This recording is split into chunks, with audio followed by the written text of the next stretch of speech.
Area 4 police outline what they're doing to tackle the rival gangs wantonly murdering people in Kingston.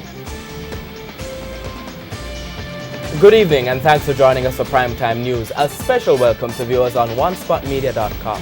I am Archibald Gordon. And I'm Doreen Samuels. Also this evening, attorney raises concern about police body camera plan. Alleged lottery scammer cops plea deal with U.S. authorities. Man killed by lightning in Clarendon. There's also the Financial Week International Stories or Bite of the Week in this newscast, as well as primetime weather. But first, the feedback question.